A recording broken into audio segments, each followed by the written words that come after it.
नमस्कार फरीदाबाद, मैं सौरभ भारद्वाज और एक बार फिर हमारे स्टूडियो पहुंचे हैं सरदार मंजीत सिंह।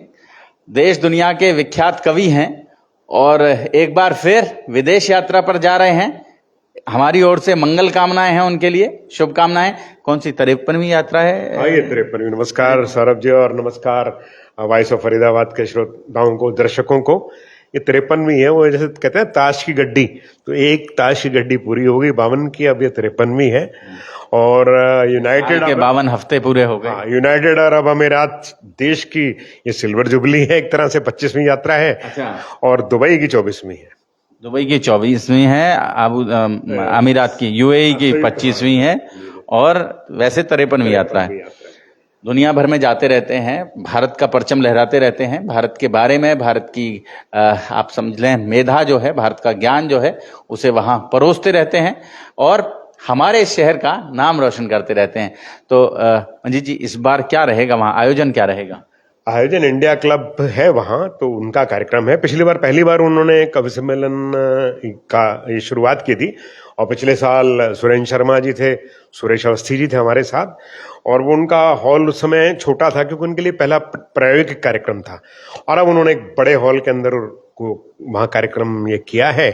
और अब की बार अरुण जैमिनी है मेरे साथ, वहाँ केसर देव मारवाड़ी हैं, खुशबू शर्मा है। तो वो स्वतंत्रता दिवस के अवसर पर पिछली बार भी था कार्यक्रम और स्वतंत्रता दिवस के अवसर पर अब भी आयोजित हो रहा है। पिछली बार अमृत महोत्सव मना रहे थे हम, और ये अमृत काल तो अब चलता रहेगा। जब हम 100 साल पूरे कर लेंगे तब तक, शताब्दी तक चलेगा। हाँ बिल्कुल बिल्कुल। तो वो क्या है कि ख्याल करना पड़ता है मेरे को विशेष रूप से, क्योंकि मैं उस कार्यक्रम का संयोजक हूँ, तो संचालक भी हूँ। तो नया पढ़ना जो है हमेशा चैलेंज होता है कि जो पिछली बार आपने पढ़ा है उसकी एक लाइन रिपीट नहीं होनी चाहिए।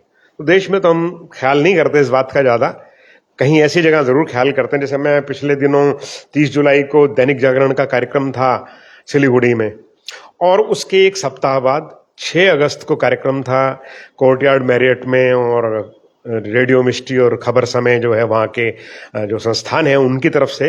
तो दोनों में सिर्फ एक सप्ताह का गैप था और चैलेंज ये था कि भी नया पढ़ना है, तो ध्यान रखा। और मैंने तो ये ईमानदारी से ही है कि वहाँ पैंट कमीज पहनी थी दैनिक जागरण के कार्यक्रम में, मैंने कहा कपड़े भी दूसरे पहनो, कुर्ता पजामा उसमें पहना। तो इसे ख्याल करना पड़ता है और नई नई चीजें लेके चलनी पड़ती हैं, क्योंकि चैलेंज होता है आपके सामने नया पढ़ने का। इस बार क्या क्या पढ़ेंगे इस बार? मैं बाकी तो चीजें बहुत मेरे पास, क्योंकि अब इतने साल हो गए हैं आपको लिखते पढ़ते हैं। मेरी ये एक तो मेरी 9वीं किताब का विमोचन होने जा रहा है वहीं। अच्छा। जब देगा तू आवाज। तो वो डॉक्टर बलदेव वंशी जी दिवंगत हुए अपने शहर में ही, उन्होंने आखिरी समय निकाला था। तो मुझे कहा करते थे, वो पहली किताब की मेरी भूमिका उन्होंने लिखी थी, तो उन्होंने मुझे कहा करते थे कि एक किताब ऐसी निकालना जिसमें हास्य व्यंग के अतिरिक्त जो तुम लिखते हो, गीत, गजल, कविताएं, वो उसमें होनी चाहिए। तो वो मैंने वो किताब पूरी की पिछले साल। मतलब मंजीत सिंह जी का एक और चेहरा देखने को मिलेगा। हाँ, उसमें वो जब देगा तो आवाज, उसका जब देगा तू आवाज, हाँ वो है। तो उसका विमोचन भी वहीं तय किया हुआ है, दुबई के अंदर ही उसका विमोचन होगा। तो मुझे भी अच्छा लगेगा, क्योंकि वैसे किताब का प्रकाशित होना ज्यादा महत्वपूर्ण होता है। ये तो बाकी चीजें तो और होती हैं भाई, जैसे किसी का बच्चा पैदा हुआ तो वो महत्वपूर्ण है। अब उसके आप कोई 9वां बच्चा पैदा हो कर रहे हैं, 9वां कुआं पूजन होगा। हाँ हाँ हाँ, बिल्कुल बिल्कुल बिल्कुल। तो मैं वो सुनाने की बात, एक नई छोटी सी रचना मैं आपको सबको सुनाता हूँ कि ठेकेदार ने पुल नहर की बजाय नक्शे पर बनाया। अपने शहर में जैसे नगर निगम 200 करोड़ के घोटाले हो गए। हाँ, तो उसी से प्रेरणा प्राप्त करते हुए कि ठेकेदार ने पुल नहर की बजाय नक्शे पर बनाया, सीमेंट इंजीनियर पे गया और लोहा नेताजी ने खाया। सीमेंट इंजीनियर पे गया, लोहा नेताजी ने खाया। तो पेंट करने वाला ठेकेदार हैरान परेशान पुराने ठेकेदार को ढूंढते हुए आया, क्योंकि बड़ी कोशिशों के बावजूद उसे वो लापता पुल नहीं मिल पाया। तो पुराना ठेकेदार उसे समझाते हुए बोला, राष्ट्र निर्माण में तुम भी तो कुछ हाथ बटाओ भाई, राष्ट्र निर्माण में तुम भी कुछ तो हाथ बटाओ। लोहा हमने खा लिया है, पुल हमने खा लिया है, पेंट तुम पी जाओ, पेंट तुम पी जाओ।